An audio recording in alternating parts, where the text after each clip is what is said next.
Extra dimensions seem the stuff of science fiction. We know 3 dimensions: length, width, height. But what about other dimensions beyond length, width, height? What could that mean? What would extra dimensions be like? And anyway, why would we care? What about the 4th dimension? Time, not as metaphor, but as fact. Now, some speak of 10 or 11 dimensions as the foundation of the cosmos. Is deep reality so strange? I'd be astounded. Are there extra dimensions? I'm Robert Lawrence Kuhn, and Closer to Truth is my journey to find out.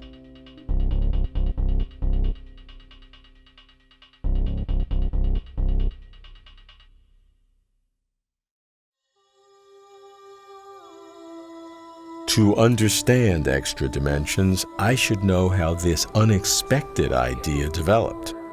That's why I begin with physicist Lawrence Krauss, a science writer who is a real scientist.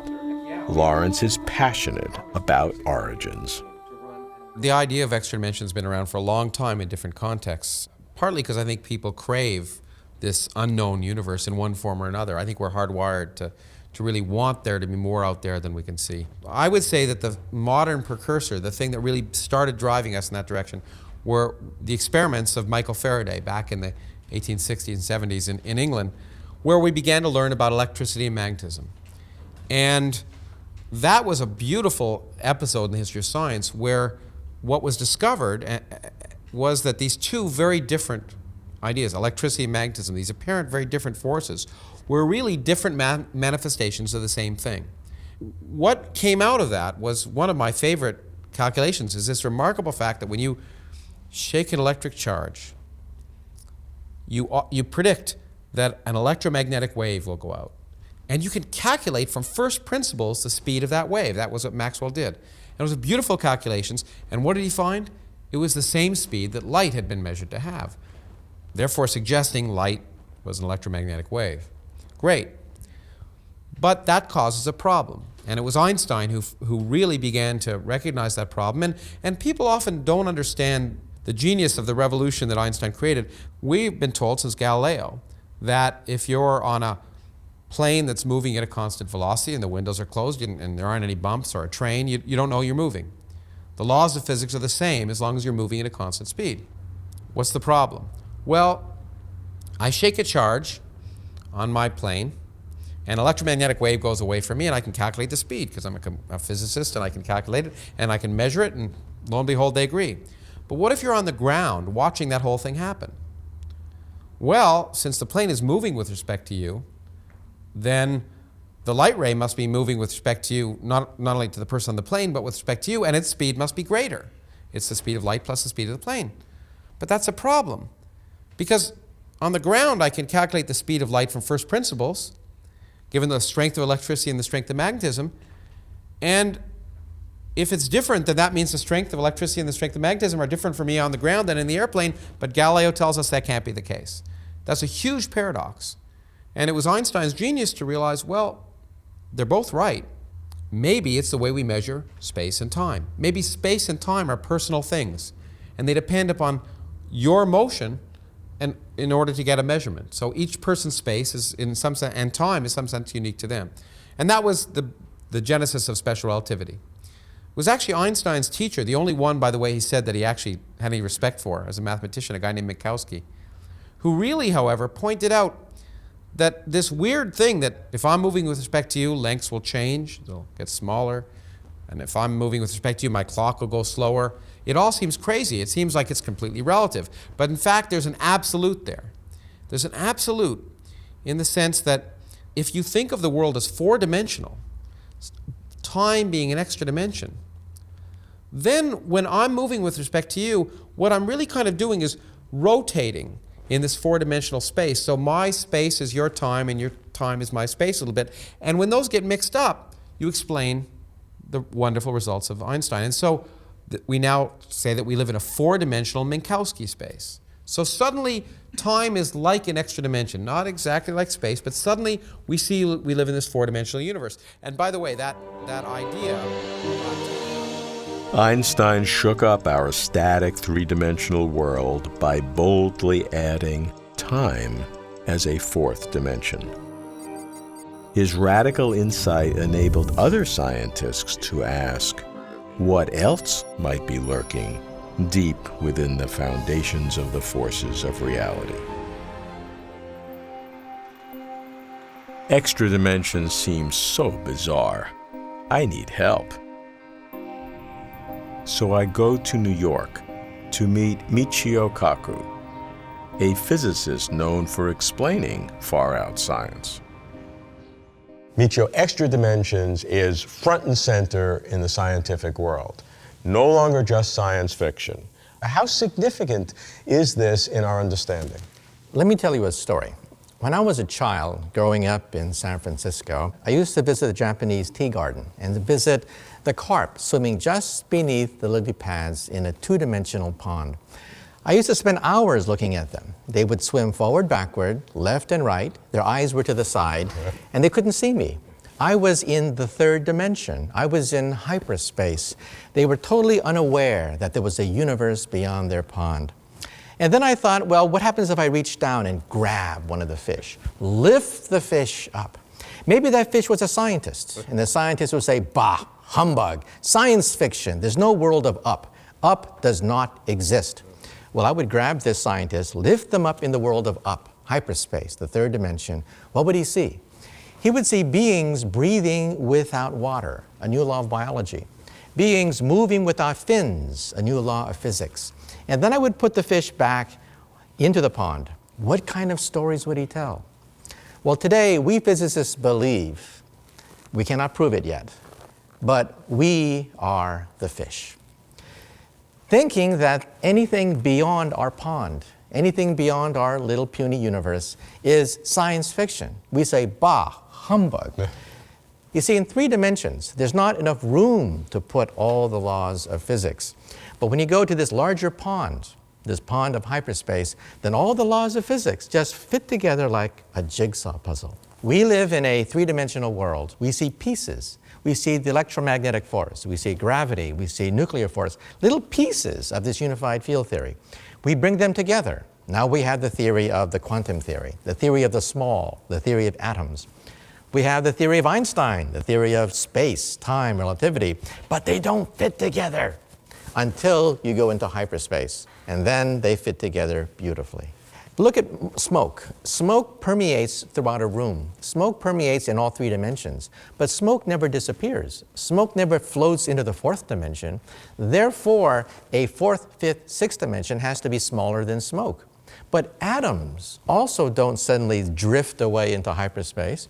Therefore, these higher dimensions have to be smaller than an atom, or else our universe would float away, okay? All right, now we have, that's on the microscopic scale. What about large extra dimensions that seem to be talked about now in some theories of cosmology? Well, strings can only vibrate in 10 dimensions, but in the 90s, there was a revolution that it turns out that if you add an 11th dimension, one more dimension, then membranes can exist. Not just little strings, but beach balls and golf balls can vibrate. And perhaps our universe is a membrane, in which case perhaps some of these dimensions could be large, perhaps even infinite. So once you go from the 10-dimensional world of strings, where these dimensions are very tiny, and go to an 11 dimensions, then you're talking about a whole new picture, a picture whereby some of these dimensions could be huge. And that may even explain why gravity is so weak. Gravity is a very weak force. Perhaps gravity oozes, escapes into these higher dimensions, and that's why gravity is so weak. This so-called hierarchy problem, which gravity may be 10 to the 39th or 10 to the 40th times smaller than the electromagnetic force. It seems if these two are fundamental forces, to have such a vast difference in scale doesn't seem to make sense. That's right. I could put sheets of paper on the table, comb my hair, and you do this in elementary school, pick up the sheets of paper. Well, I just defied gravity.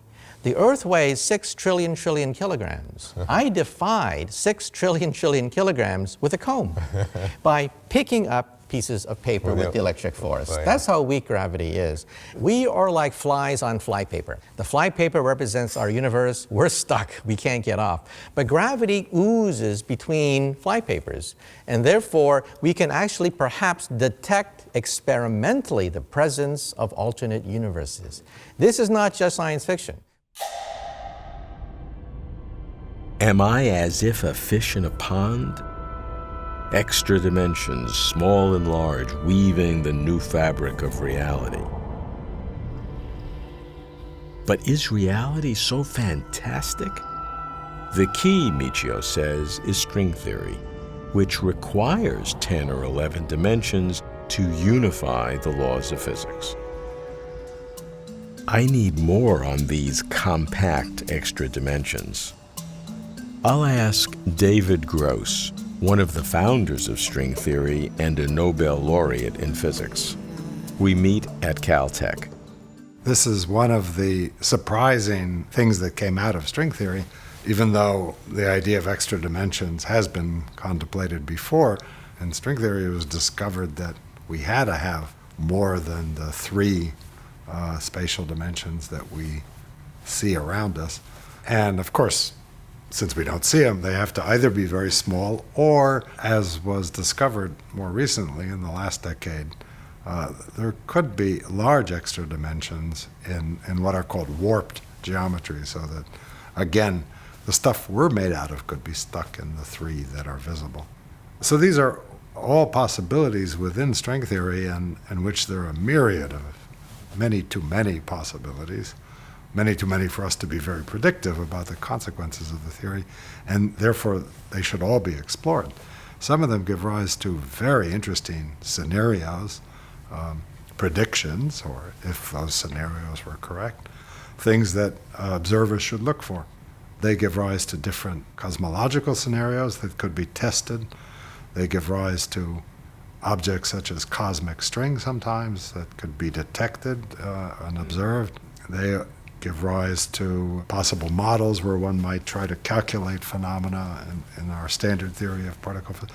So they're all suggestive and fascinating scenarios, and I certainly think it's great that people are looking into this or even trying to see the observational consequences. Okay, David, at least we agree we don't see extra dimensions. They are either too small or warped geometries. With all the myriad possibilities of string theory, could there ever be real data? To find out, I go to Harvard to ask a physicist exploring how high-energy experiments might unify string theory and cosmology. Nima Arkani-Hamed. Nima, how can there be extra dimensions beyond the 3 dimensions of space and the 1 of time?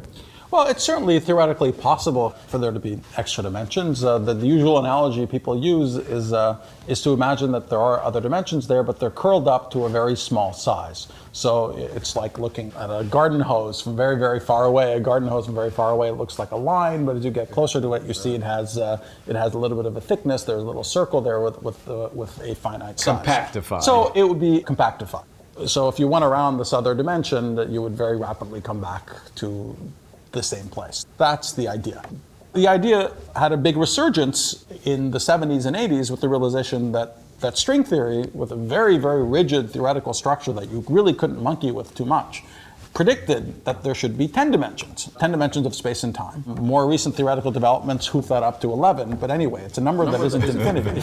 So for example, for the mystery of why gravity is so much weaker than all the other forces. By 10 to the 39th or some, compared to electromagnetism? Sure, right. So one possibility is that in fact it isn't much stronger, that at the length scale of around 10 to the minus 17 centimeters, where we first start encountering this problem of why gravity is so weak compared to everything else, Well, maybe gravity really catches up with everything else at 10 to the minus 17 centimeters.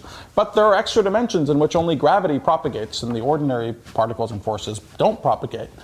So that gravity only appears weak because it's diluting its strength in extra dimensions. How does this articulate with the so-called brains of cosmology, where you have our whole universe would be on a three-dimensional brain floating in some fourth or nth dimensional space? Right. So brains are a crucial part of this picture. In fact, the existence of brains was what allowed us to do all these novel things with extra dimensions for the simple reason that when everything is spread out, then if you make the dimensions big or small, you make all the interactions weak or strong. Right. Okay? Whereas when some things are trapped to living on a lower dimensional surface, while gravity lives everywhere, it's possible to adjust the relative strengths to make only gravity weaker while keeping everything else strong. So the brains are a crucial part of the whole story.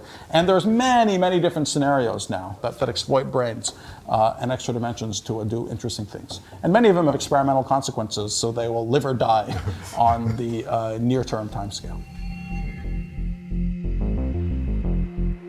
10 or 11 dimensions of space and time, all but our common 3 dimensions astonishingly tiny. Speculative, surely, but they may explain the inexplicable. Like why gravity is so incredibly weak compared with other forces like electromagnetism. I'm almost getting this, but then lose it. So how again could extra dimensions, fiendishly complicated, make the world simpler? The place to go is Princeton, the Institute for Advanced Study, where Albert Einstein walked and thought. I meet Juan Maldacena, whose startling discoveries have turned this unassuming Argentinian into a kind of string theory rock star. Suddenly I'm hearing all about extra dimensions. What is all this extra dimensions? It's hard to comprehend. A dimension is where a particle can move. So how many variables do you need to specify the position of a particle? Okay. So if we want to meet, we have to arrange where we are meeting, right? We are meeting at a certain location between 2 street intersections, and on the first floor, the second floor. Those are the 3 dimensions, 3 spatial dimensions. We also have to arrange a time to meet. But the question is, do we also need to specify other things when we talk about a more elementary particle? So could it be that elementary particles could really move in extra dimensions? Now, something we do know is that these extra dimensions are not infinitely big and equal to the other dimensions, because we know that for many practical purposes, we can deal with 3 dimensions, right? So we are certainly not moving in the extra dimensions. But the question is whether elementary particles can, in some sense, move in the extra dimensions. Now, why would you do this? And the idea is that perhaps the laws of physics are simpler when we add this extra dimension, and that some of the complications we see in the laws of physics are due to the fact that, well, we have the same particles in these extra dimensions, but they are doing different things. So a particle can be moving faster or slower in the extra dimension, and then we will see them differently in our 4 dimensions.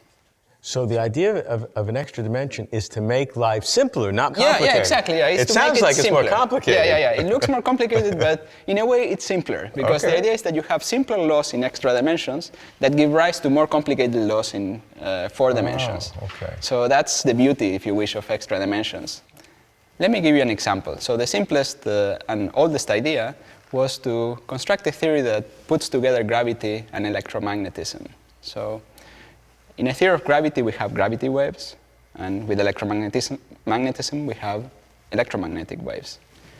So Kaluza and Klein realized in the beginning of the 20th century that if you consider a theory of just purely gravity, but in 5 dimensions, you add an extra small circular dimension, then the gravity would be a fluctuation or a wave of gravity in 4 dimensions, but when this wave is twisting this extra dimensional circle, it will look like an electromagnetic wave from the point of view of 4 dimensions.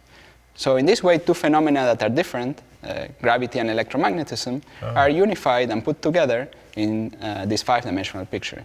So that would actually make it simpler. Yeah. So the theory in 5 dimensions is simpler.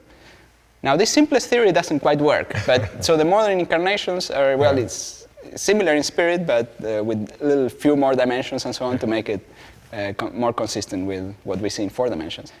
The crucial thing is that we introduce extra dimensions to simplify the theory, not to make it more complicated. So that is the point. Extra dimensions reduce the complexities of our 3-dimensional world by unifying laws in those extra dimensions. Extra dimensions make the laws of physics simpler. What a realization. But there's sharp disagreement. Some scientists reject extra dimensions. I make a pilgrimage to Oxford to meet one of the world's premier mathematicians, Roger Penrose.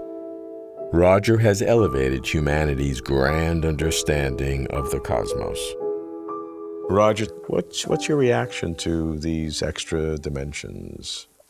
Well, I'm not an enthusiast. I mean, there's no evidence for them observationally. I have 2 troubles primarily with these extra dimensions. One of them is a more personal reason, which has to do with twistor theory, which is something I worked on and developed over 40 years ago now. It was specifically based on the fact that we have 3 space and 1 time dimension. And it's a scheme which gets its power from that fact. And it's particularly works in that number of dimensions and doesn't really work in any other number of space-time dimensions. Describe, that's important, so describe that briefly. Basically, the idea is that space-time points are secondary objects. And you can think of if you want to describe a space-time point, you think of all the light rays through it. So it's like one moment you're looking out at the sky and you see stars all over the place, and each one of those stars has a history of a light ray coming into your eyes. So it's in some sense relating the large space of relativity, or that's this complex celestial sphere, to the sphere of quantum mechanics. Oh. And it's making a link between the physics of the small, which is quantum mechanics, and the physics of the large, which is relativity. Which is the great problem of the 20th century and continues to be the great problem. That's right. Well, this is a particular angle on that. You see, it's quite different from what most people do who do quantum gravity, that's just trying to make this link. They say, all right, well, quantum mechanics has to be applied to space-time structure. Okay, it's hard to do because it means space-time structure may be granular, all sorts of funny things, you see. But what they don't say is that quantum mechanics needs to be monkeyed with. They say, take quantum mechanics as it is, and it's got to be applied to our ideas of space-time. Now, my view is that that is not correct, that we want a much more even-handed marriage, where quantum mechanics has to give as much as space-time structure has to give. And this means that you don't use quantum mechanics as it exists at all levels. You have to think of the right theory, which is a molding of these 2 separate theories into one scheme. You said there were 2 reasons why you are not a fan of extra dimensions. That's right. I just don't think these extra dimensions are stable. When I say not stable, they will just collapse. And what's interesting to me here is that maybe these string theory ideas can have a value in theories which don't require extra spatial dimensions. And this would give them, to me, a lot of extra plausibility.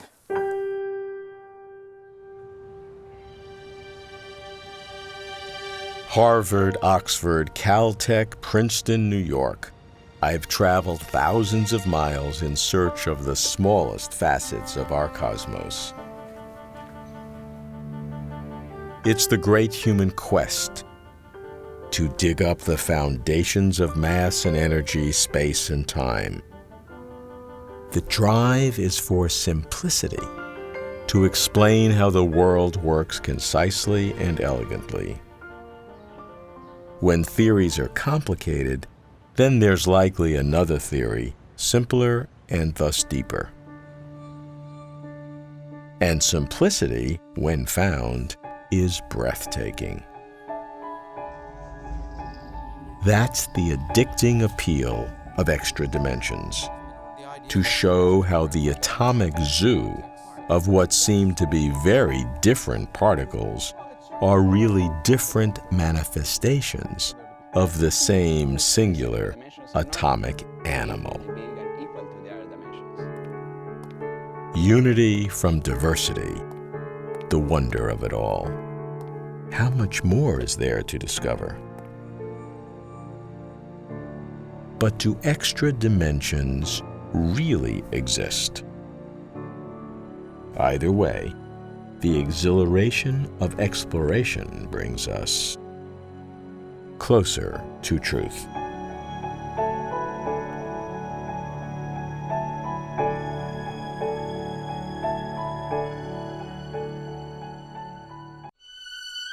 For complete interviews and for further information, please visit closertotruth.com.